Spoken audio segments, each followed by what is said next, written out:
আজকের ভিডিওটা কোনো সাধারণ মোটিভেশনাল ভিডিও নয়। আজ আমরা কথা বলবো আমাদের মনের সবচেয়ে বড় শত্রু অতিরিক্ত চিন্তা বা ওভার থিঙ্কিংয়ের বিষয়। তুমি কি খেয়াল করেছো তুমি সারাদিন কতগুলো অবাস্তব দৃশ্য নিজের মনের ভেতরে তৈরি করো? কাল কি হবে? কে কি বলল? আমার ভবিষ্যৎ কি? এই প্রশ্নগুলো কি কুয়াশার মতো তোমার চারপাশ ঘিরে রেখেছে? এই অতিরিক্ত চিন্তা হলো এমন একটা কারাগার যার দরজা ভেতর থেকে খোলা যায়, কিন্তু আমরা অভ্যাসের বশে আটকে থাকি। আজ আমরা শিখব কিভাবে এই জটগুলো ধীরে ধীরে খোলা যায়। নাম্বার 1, সচেতনতার অভ্যাস। প্রথম এবং সবচেয়ে গুরুত্বপূর্ণ উপায় হলো নিজের চিন্তা সম্পর্কে সচেতন হওয়া। যখনই তুমি দেখবে যে একই চিন্তা তোমার মাথায় বারবার ঘুরপাক খাচ্ছে, তখনই নিজেকে প্রশ্ন করো, আমি এখন যা ভাবছি তা কি আমার বাস্তব জীবনের কোনো উপকারে আসছে? বেশিরভাগ ক্ষেত্রেই উত্তর হবে না। যখনই তুমি তোমার চিন্তার ধরনটাকে চিনতে পারবে, তখনই দেখবে চিন্তার তীব্রতা অনেকটা কমে গেছে। চিন্তাগুলো তোমার উপর কৃতজ্ঞ করার বদলে তুমি চিন্তাগুলোর উপর কৃতজ্ঞ করতে পারবে। নাম্বার 2, বর্তমানের শক্তি। অতিরিক্ত চিন্তা সবসময় হয় অতীত নিয়ে, নয়তো ভবিষ্যৎ নিয়ে। আমরা বর্তমান নামক এই মুহূর্তটাকে উপভোগ করতেই ভুলে যাই। আজ থেকে একটি ছোট অভ্যাস করে তোলো। যখন অতিরিক্ত চিন্তা বাড়ে, তখন চারপাশে কি দেখছো, কি শুনছো আর কি অনুভব করছো, সেদিকে মনোযোগ দাও। নিজেকে বলো, আমি এখন কি দেখছি, আমি এখন কি শুনছি, আমি এখন কি অনুভব করছি। এই ছোট্ট ব্যায়ামটি তোমাকে মুহূর্তের মধ্যে বর্তমানের মাটিতে ফিরিয়ে আনবে। নাম্বার 3, ছোট ছোট পদক্ষেপ। আমরা যখন কোনো বড় কাজ বা সমস্যা নিয়ে বেশি ভাবি, তখনই ওভার থিঙ্কিং শুরু হয়। মন তখন পাহাড় সমান ভয় তৈরি করে।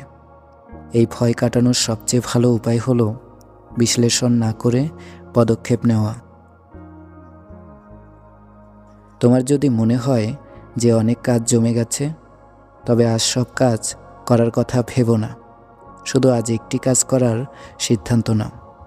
যখনই তুমি কাজ শুরু করবে, দেখবে মনের কুয়াশা কেটে যাচ্ছে।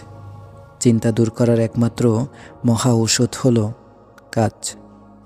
নাম্বার 4, নিজেকে ক্ষমা করা।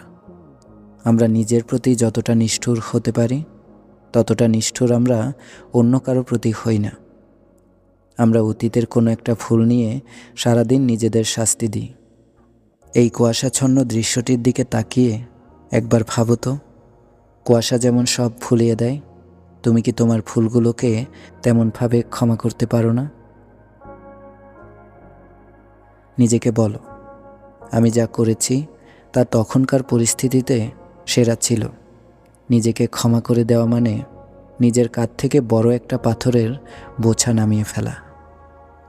নাম্বার 5, মানসিক ডায়েরি। দুশ্চিন্তার জন্য সময় নির্ধারণ করা প্রয়োজন। সারাদিন ধরে দুশ্চিন্তা না করে দিনের একটা নির্দিষ্ট সময়, যেমন সন্ধ্যা 7টা থেকে 7টা 15 ঠিক করো। এই 15 মিনিট শুধু নিজের দুশ্চিন্তাগুলো লেখো বা ভাবো।